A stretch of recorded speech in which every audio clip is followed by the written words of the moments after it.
خواتي خواتاتي اهلا وسهلا مرحبا بكم يا جماعة الخير مساء الخير عليكم السلام عليكم bonsoir bonjour pour ceux qui nous vont nous regarder tout à l'heure ou le soir la nuit avant de dormir.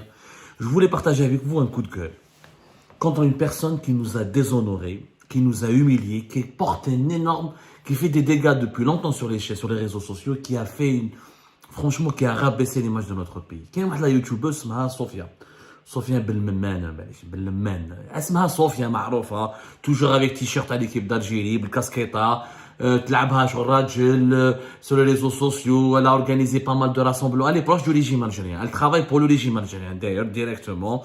En 2022 elle était parmi les organisatrices d'une marche, d'un rassemblement qui n'a jamais été autorisé à Paris pour insulter, diffamer les opposants algériens.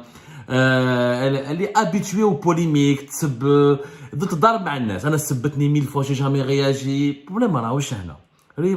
Elle accompagne tout le temps l'équipe nationale de football. Même au Qatar, lorsque l'Algérie ne s'est pas qualifiée, راحت للقطر وتفيلمي روحها في الستاد وتسب toujours les adversaires de l'Algérie. Sauf que cette fois-ci, elle a fait des dérapages extrêmement graves. هذه لا يوتيوبرز algérienne راحت لا Côte d'Ivoire ou dit une vidéo via Abidjan où regardez, ils vivent dans la misère, c'est un pays, c'est pire que la préhistoire. Si j'avais le pouvoir, moi j'aurais demandé à M. Tebboune, le président de la République, d'envoyer les Algériens ici pour constater que nous sommes un grand pays, qu'eux ici vivent dans la misère la plus atroce. Ouais, le racisme, ouais, le mépris, ouais, le dénigrement pour le pays d'accueil. كأنها هي جاية من لا سويس ولا جاية من لا سويد. كي تشوف هادي صوفيا ما تروحش حنا لا سويد ولا لا سويس. Et la Côte d'Ivoire, c'est un pays sous-développé. C'est extrêmement grave. Une vidéo d'un racisme abject qui a fait le tour des réseaux sociaux. Et d'ailleurs, les Ivoiriens sont en train de demander à juste titre son expulsion, son arrestation et qu'on la traduise en justice pour racisme. Mais comment on peut venir dans un pays qui organise la CAN alors que l'Algérie n'a pas encore organisé la CAN? Les détails. Ou des vidéos sur Internet où c'est la misère, c'est la préhistoire. La Côte d'Ivoire, c'est la préhistoire. Pourquoi c'est la Côte d'Ivoire qui organise la Coupe d'Afrique et c'est pas l'Algérie alors? Pourquoi l'Algérie n'arrive pas à organiser une Coupe d'Afrique? Il y a des quartiers à Abidjan qui sont plus modernes dans des quartiers via Alger. Et elle parle de la misère de la préhistoire. Pourquoi est-ce qu'on peut faire la même chose? On prend un youtubeur ivoirien, on نبعثوه الجلفة, المسيلة, البيض, النعامة, التندوف, ou là dans les villes de l'intérieur du pays. Allez, يروح لألجي, يروح لحرة, الشربة, يروح لبومعطي. Il y a certains quartiers en Algérie, c'est aussi la même. Il y a des zones en Algérie, c'est la préhistoire. Le niveau de développement de l'Algérie n'est pas 100 fois supérieur à celui de la Côte d'Ivoire. Il faut arrêter de déconner. On n'est pas la Suède, on n'est pas la Suisse pour venir donner des leçons au pays de l'Afrique noire. L'incident, ça me permet d'en profiter pour dire que nous sommes victimes d'un syndrome. Le syndrome Sofia. Les Algériens ont toujours pris de haut les Africains, notamment les d'Afrique subsaharienne. Donc les Algériens ne se considèrent pas africains. Ils se rappellent de l'Afrique uniquement quand il y a la CAN, la Coupe d'Afrique des Nations. Sinon, nous avons toujours méprisé tout ce qui est noir, tout ce qui vient du monde noir, tout ce qui vient de l'Afrique subsaharienne. D'ailleurs, nous sommes l'un des pays les plus racistes du monde. On a compté 1000 fois. Et je l'ai dénoncé 1000 fois. Et la preuve, je vous comment les migrants subsahariens, ce qu'ils subissent comme racisme, comme persécution, comme intimidation, comme harcèlement dans notre propre pays. Allez demander aux Noirs subsahariens, aux Africains subsahariens de vivre, de raconter leur quotidien en Algérie. Les Noirs algériens, les Djoumen Adrar, qui sont Algérie, les grandes villes du pays, ils sentent avec le racisme, ils sentent avec les moqueries, etc. Nous avons un racisme qui est ambiant. Et quand l'Afrique tend le dos à l'Algérie, il s'intéresse plus au Maroc ou là d'autres pays qui essaient de développer un ancrage africain, on se demande pourquoi. Ce qu'il faut répondre à cette madame Sofia, qui elle vit à Lyon apparemment, elle vit en France, donc elle vit même pas en Algérie. Donc elle se prend pour une Française. Elle est plus française qu'algérienne. D'ailleurs, elle n'est pas représentative des Algériennes et des Algériens.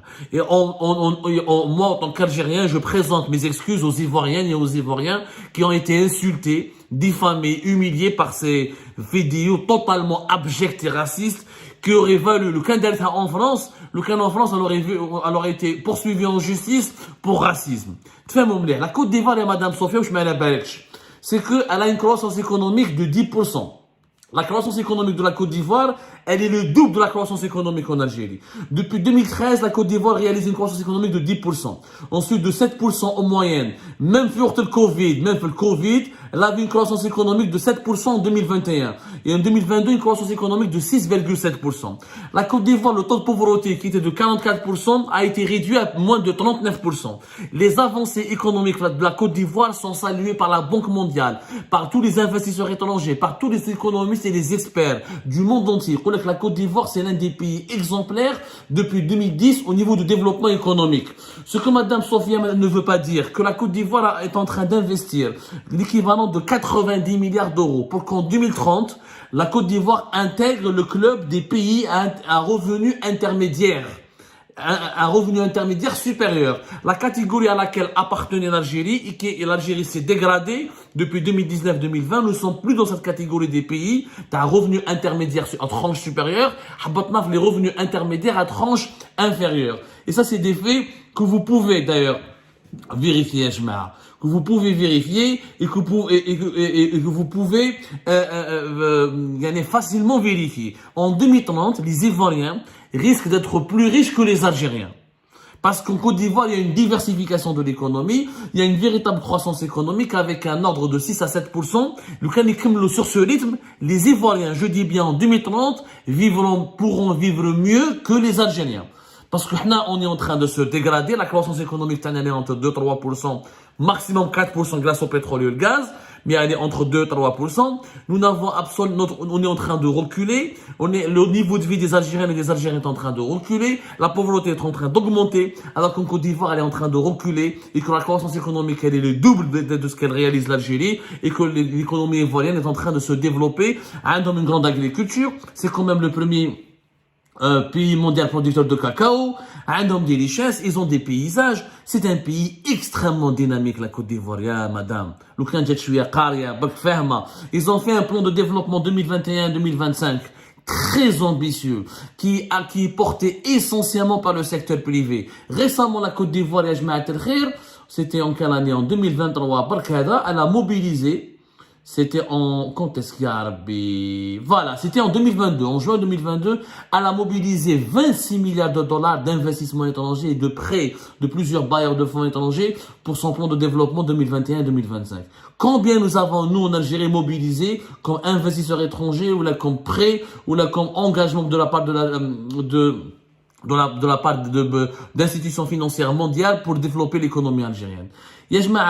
Franchement, il faut ce mépris. Le mépris, comment Abidjan est en train de se moderniser. Comment elle était il y a 10 ans, comment elle est aujourd'hui. Avant de parler, avant de dire des inepties. C'est des graves conneries encore une fois. Regardez comment le secteur agroalimentaire se développe Côte d'Ivoire. Comment la production du thé, alors que le Côte d'Ivoire, premier producteur mondial du cacao, avec 40% de part de marché mondial. Comment il est en train de s'émanciper, il ne compte plus uniquement sur l'agriculture. Il est en train de se développer dans l'industrie. Il est en train de créer un secteur des services. Il est en train de développer le tourisme. Il est en train de booster, diversifier ses exportations. Je vois les résultats de 2010 à aujourd'hui de la Côte d'Ivoire, les résultats économiques, et comparer avec les résultats économiques de l'Algérie de 2010 à 2023. Vous allez voir la différence. Sans pétrole et sans gaz.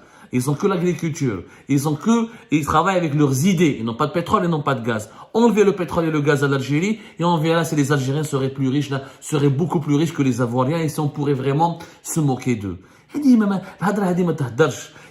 dynamisme qui est en Afrique subsaharienne, que Madame Sofia nous compare le paiement en ligne de la Côte d'Ivoire avec le paiement en ligne en Algérie. Qu'elle nous compare la qualité de la connexion Internet fait Abidjan avec la qualité de la connexion Internet fait Alger. Qu'elle nous compare comment le paiement mobile est très développé en Côte d'Ivoire et comment il n'est même pas encore expérimenté en Algérie. Vas-y, qu'elle le fasse.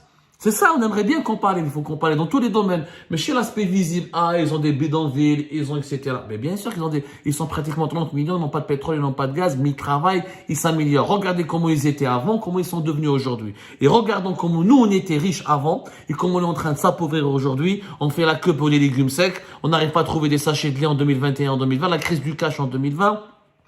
Là, on pleure pour avoir un peu de poulet. On trouve pas les crises de l'huile alimentaire de 2021 à 2022. Et j'en passe, les crises de l'ail, la crise des œufs, la crise des légumes secs, 2023, les pénuries des produits alimentaires, les pénuries des médicaments. Qu'est-ce qu'on a comme leçon à donner aux pays de l'Afrique subsaharienne? Je rappelle juste une chose, c'est que c'est la Côte d'Ivoire qui organise la Coupe d'Afrique. Je rappelle que la Coupe d'Ivoire, ils ont dépensé 79 millions de dollars pour la construction de nouveaux stades à Yamoussoukro, la capitale administrative de la Côte d'Ivoire. 84 millions de dollars pour construire un nouveau stade à Kourougu. Et 113 millions de dollars pour construire un nouveau stade à Abidjan. Zid, la rénovation d'un ancien stade historique la Côte d'Ivoire, le stade Félix Houphouët-Boigny, qui est l'un des présidents, le chef d'État emblématique de la Côte d'Ivoire, a coûté 109 millions de dollars. Zid. La Côte d'Ivoire a construit pour la CAN 2024 24 centres d'entraînement dans 5 villes. 3 villes CAN, 32 villas de 5 chambres ont été construites à Bouaké, à Saint-Pedro et Yamoussoukro. Un hôtel de 48 chambres a ouvert au niveau à Kourougu, Zid. Les hôpitaux de 2 villes importantes en Côte d'Ivoire ont été rénovés. Les aéroports de 2 villes, celui de Bouaké, ont été remis en état et rénovés. Sans parler des autoroutes à Abidjan, ont été aussi rénovées. Des améliorations de plusieurs routes. Yani, je trouve la Côte d'Ivoire qui fait la CAN elle a modifié le visage de la Côte d'Ivoire. Ils ont investi dans leur propre pays. La cérémonie d'ouverture n'a rien à envier à la cérémonie d'ouverture t'as Alger, t'as Oran, capitale des Jeux méditerranéens, ou t'as la CHAN, les joueurs locaux. On n'a même pas pu organiser une Coupe d'Afrique. Qui veut une bled? On n'a même pas gagné, on n'a même pas pu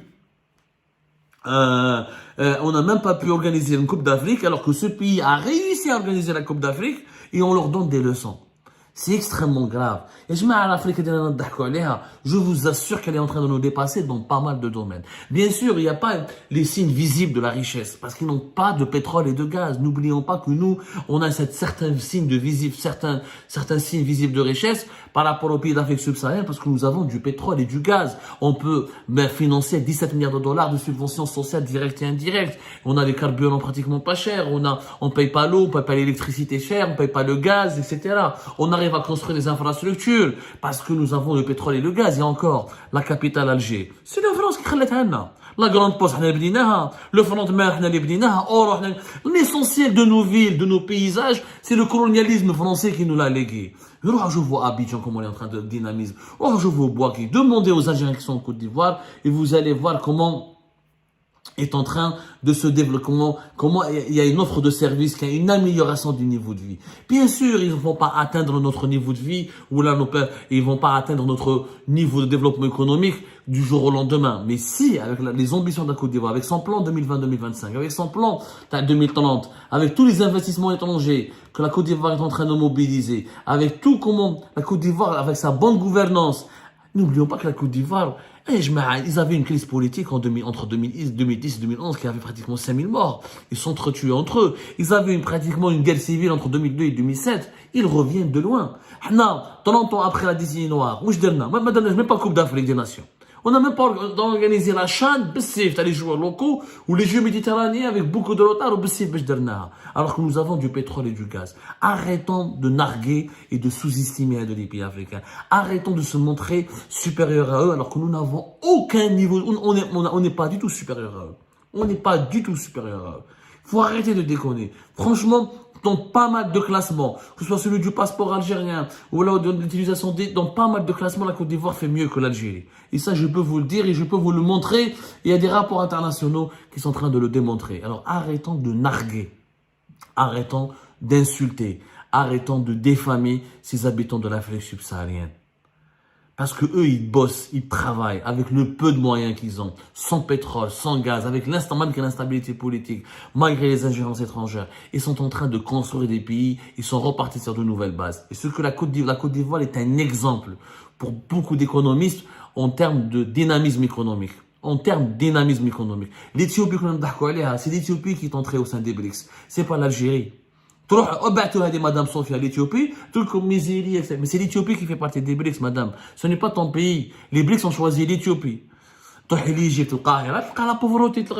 Mais l'Égypte est une puissance économique plus importante que l'Algérie. L'Égypte, le Paris, il y a le Paris, le Paris, Marseille ou la Lyon. Il y a des quartiers, il y a des SDF, il y a des quartiers pauvres, il y a des dans des cartons. Il y a partout de la pauvreté. Sauf que les pays comme la Côte d'Ivoire arrivent à surmonter plus rapidement leur pauvreté. Ils enregistrent des résultats très positifs dans la lutte contre la pauvreté et pour rattraper leur sous-développement économique. Ils méritent qu'on les respecte. Ils méritent qu'on les respecte, les Ivoiriens. Ils méritent qu'on apprenne d'eux. Il y a dans certains domaines, dans certains secteurs, au niveau de la gestion des finances publiques, au niveau de la gestion d'éthique, au niveau de la gestion de la dette publique, au niveau de la gestion de certains plans de développement, les Ivoiriens pourront nous apprendre des choses. Alors que ce racisme abject et ce trait de caractère de donner des leçons aux habitants de l'Afrique subsaharienne, on devrait vraiment s'en débarrasser de ce défaut parce que non seulement c'est honteux, c'est immoral et c'est surtout du mensonge. On n'est pas du tout supérieur à ces pays qui sont en train de nous rattraper. Et d'ici 2030, ils pourront même nous dépasser. Et ce seraient eux qui vont nous envoyer des youtubeurs qui vont se moquer de nous pour dire, voilà, ils avaient le pétrole et du gaz et n'ont rien fait de leur pays. Nous, avec du cacao et des bananes, et avec une véritable bonne gestion, et avec des idées, et avec de la bonne gouvernance, et avec des investissements privés et étrangers, on a pu les dépasser.